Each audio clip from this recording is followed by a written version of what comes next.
Uh, Hello student, I hope you all are well. Today we will study about the cell membrane structure, function and transports. Okay, this is Amreen Ansari and I am your biology educator.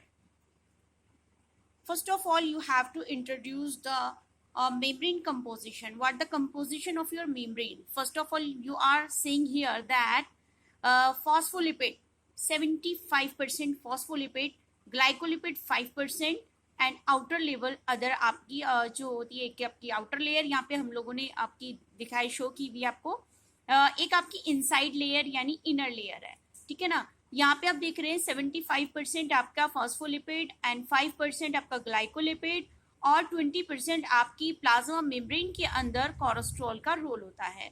Then आप यहाँ पर देख लेंगे, यहाँ पर integral protein होता है, पेरिपेरल protein होता है। इंटीग्रल प्रोटीन का जो एक पार्ट होता है वो इनर साइड में होता है और दूसरा आउटर साइड में होता है।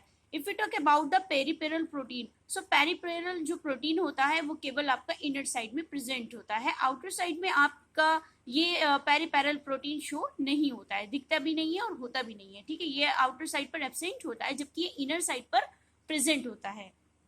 चलिए अब हम बात करते हैं membrane structure composition of lipid protein and carbohydrate। ये जो पार्ट आप ये वाला पार्ट आप देख रहे हैं it is the lipid and ये पार्ट आपका जो ये पार्ट आपको शो हो रहा है it is the carbohydrate and ये ब्लू वाला पार्ट आपका जो होता है ये होता है protein. So we talk about the composition of membrane, so we can say that lipid, protein and carbohydrates are the composition of the cell membrane.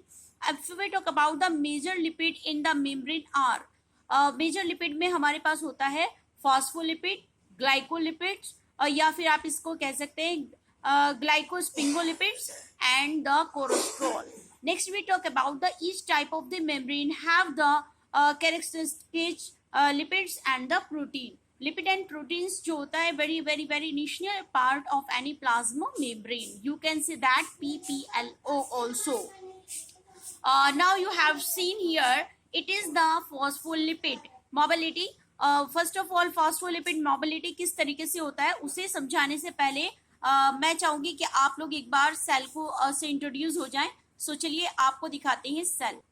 Student ये हमारी सेल है, आप लोग इसे यहाँ पर देख रहे हैं, ये हमारी सेल है और मैं आपको इसको पूरा जूम करके दिखा दे रही हूँ।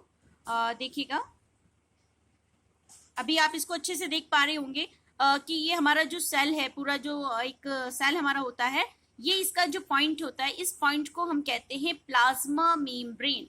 और ये प्लाज्मा मेम्ब्रेन आप देख रहे हैं कि एक तो ये अंदर वाला पार्ट है जिसको आप inner part of the membrane कह सकते हैं, एक आपका बाहर ग्रीनिश पार्ट है जिसको आप कह सकते हैं outer layer of the membrane, और एक यहाँ पर एक स्ट्रक्चर आप देख रहे हैं, ये यहाँ पर जो आप स्ट्रक्चर देख रहे हैं ये है आपकी PPLO यानी प्लाज्मा मेम्ब्रेन का मिडिल पार्ट। अब मिडिल पार्ट का जो आपका प्लाज्मा मेम्ब्रेन है इसका एक पार्ट आपका प्लाज्म से अटैच होता है और दूसरा आपका मेम्ब्रेन से, और प्लाज्म और मेम्ब्रेन का कॉम्बिनेशन जो अटैचमेंट आता है उसके जो पॉइंट होता है उस पॉइंट को बच्चों हम कहते हैं plasma membrane. Okay, so I hope आप लोगों ने बहुत अच्छे से समझा होगा प्लाज्मा मेम्ब्रेन को। चलिए अब मैं आपसे आगे प्लाज्मा मेम्ब्रेन को और डीप समझाने की कोशिश करती हूँ। सॉरी अगर आपको कुछ भी प्रॉब्लम हो, टेक्निकल प्रॉब्लम का सामना करना पड़ रहा हो तो देखिए it is the phospholipid. Okay students, मैं पहले